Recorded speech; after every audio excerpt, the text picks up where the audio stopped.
Bonjour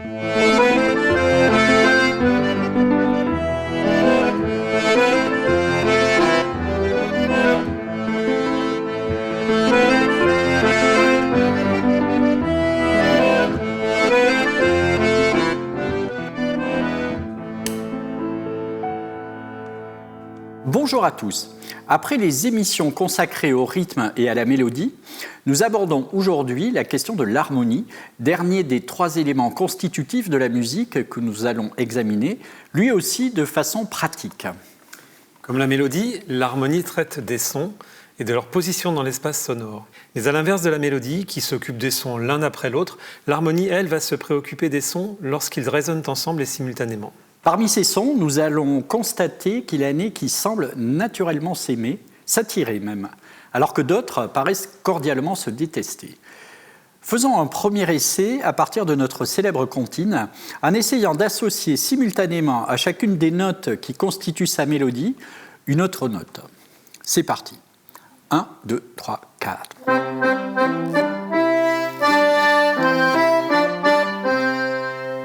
Bon, voilà pour ce premier exemple.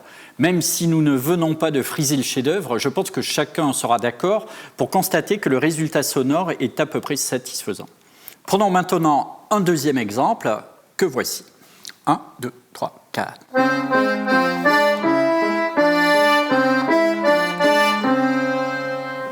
Bon, cette fois-ci, les choses se gâtent. Je pense que tout le monde sera d'accord. Mais alors, qu'est-ce qui fait une telle différence entre ces 2 choix de notes que l'on joue simultanément avec notre comptine ? Et plus fort encore, comment pouvait-on savoir à l'avance, en tant que musicien, quels seraient les 2 résultats sonores de notre petite expérience ? La première version, assez satisfaisante, ne dérange pas particulièrement notre oreille. Eh bien, lorsque les intervalles qui séparent 2 sons simultanés sont ainsi plutôt agréablement ou d'une manière neutre, pourrait-on dire, eh bien, on parle dans ce cas-là, chez les musiciens, d'intervalles consonants. Inversement, lorsque, comme dans le second exemple, les intervalles agressent notre oreille, on a coutume de parler d'intervalles dissonants. On pourra rechercher une première réponse en interrogeant notre environnement historique et culturel. Pour prendre quelques exemples, il faut savoir, par exemple, que jusqu'au XVIIe siècle, l'accord suivant, je précise qu'un accord est un ensemble de sons qui résonnent simultanément et dont l'agencement suit quelques règles simples que nous verrons plus tard. L'accord suivant, donc, sonnait d'une manière terriblement dissonante. Et même cet intervalle qui nous paraît aujourd'hui si innocemment anodin n'a appartenu que peu à peu au registre des intervalles consonants. Difficile dans ce cas d'imaginer ce que pouvait être la réaction de nos ancêtres à l'écoute des exemples qui précèdent. Peut-être percevaient-ils ces intervalles comme nous, aujourd'hui, nous percevons les intervalles suivants.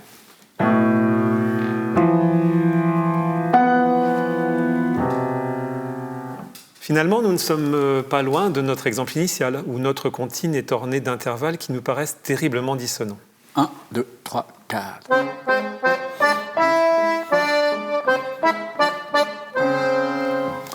Bon, une chose est sûre, les dimensions historiques et culturelles jouent à plein en ce qui concerne la perception que l'on a de ces intervalles harmoniques, consonants ou dissonants.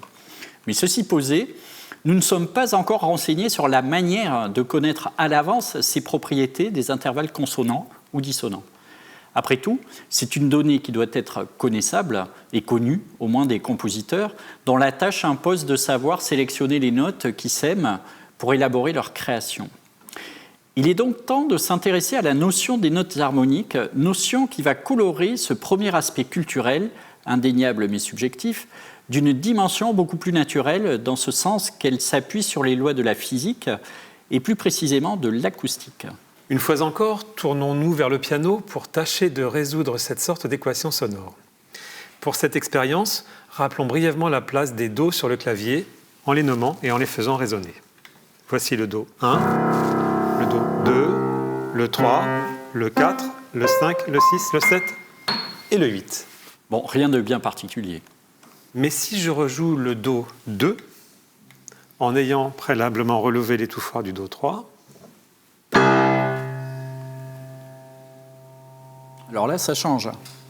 Nous avons entendu vibrer par sympathie ce Do droit plus aigu. On n'avait pas entendu tout à l'heure, et pourtant il était déjà bien là. Vincent, est-ce que tu veux bien rejouer ce Do2, mais cette fois en relevant l'étouffoir du Sol 3 ?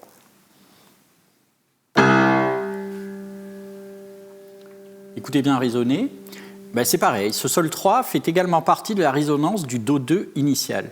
Et dernière étape pour aujourd'hui, refrappons le Do2 en ayant au préalable relevé l'étouffoir du Mi 4.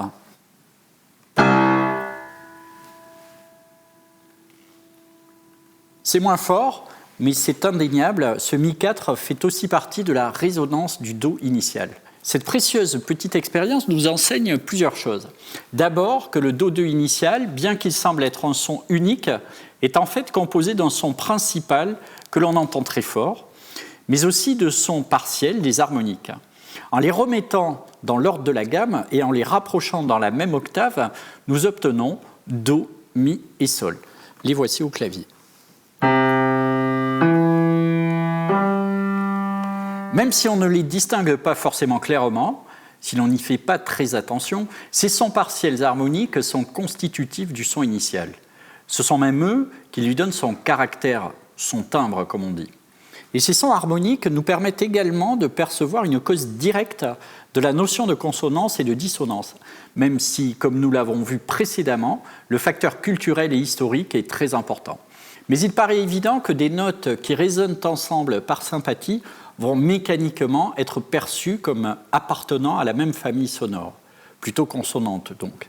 Pour résumer, on peut dire que Do, son unique, est en fait constitué de Do, Mi et Sol.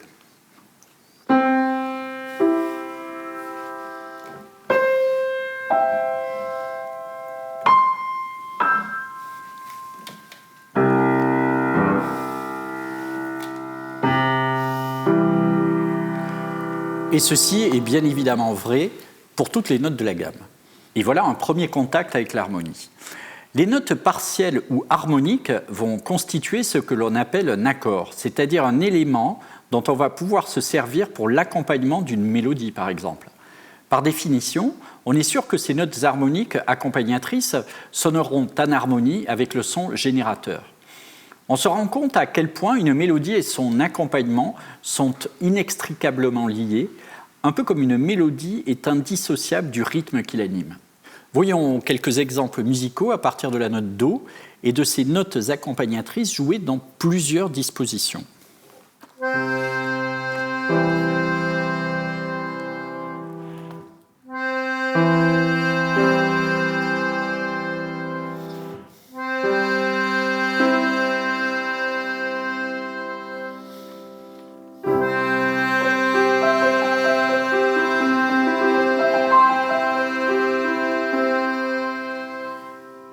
Mais ça fonctionne.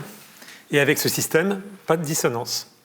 Par contre, la musique, c'est aussi des événements sonores qui se produisent de temps en temps. Et là, ce n'est rien de le dire, il n'y a pas beaucoup d'action. On ne peut pas encore appeler ça de la musique. Et bien pour passer le cap, il suffit de développer ce que nous avons appris précédemment sur la note Do, première note de notre gamme majeure, et de le transposer sur la 5e note de la gamme, c'est-à-dire le Sol, qui est aussi la 2e note la plus importante de la gamme après Do. J'en profite pour indiquer que tout ce que nous voyons à partir de la gamme de Do majeur est valable pour l'intégralité des gammes majeures, comme Ré majeur, Fa majeur, etc. À tel point qu'on a coutume de parler des degrés de la gamme. Ainsi, dans la gamme de Do majeur, Do est le 1er degré, Ré le 2e, Mi le 3e degré, Fa le 4e, Sol le 5e, La le 6e, Si le 7e. Nous passons donc maintenant à l'exploration de la note Sol, 5e degré de la gamme. La note Sol ne fait pas exception par rapport aux autres notes de la gamme. Elle est constituée d'un son générateur, celui qu'on ne l'entend plus fort, et de sons partiels appelés sons harmoniques, qui sont les plus proches, le Si et le Ré.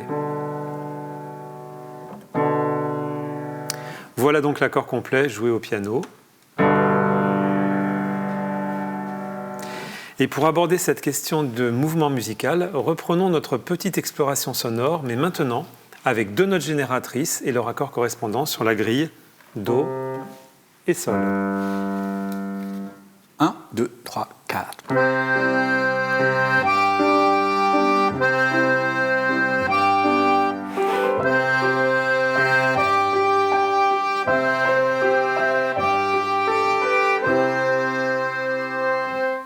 remise, on peut se partager les 3 notes, prélude à une petite mélodie, en ajoutant peu à peu un rythme un peu plus élaboré.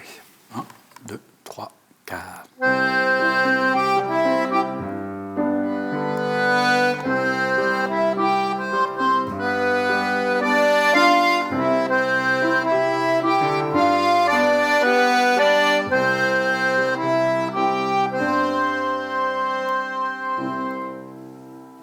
La suite, c'est-à-dire une application plus directement musicale des 3 éléments musicaux que nous avons abordés, le rythme, la mélodie et l'harmonie, regarde le 2e volet de nos émissions. Nous y explorerons les différentes manières de pratiquer concrètement la musique. La manière du compositeur, la manière de l'interprète et la manière de l'improvisateur. En considérant ces 3 manières, non pas d'un point de vue autonome entre elles, mais plutôt envisagées comme les 3 facettes principales de tout musicien. Mais en attendant, c'est l'heure de notre désormais traditionnel portrait d'un air. À vous de voir s'il sonne plutôt consonant ou dissonant. Place donc à Françoise. Bonne écoute.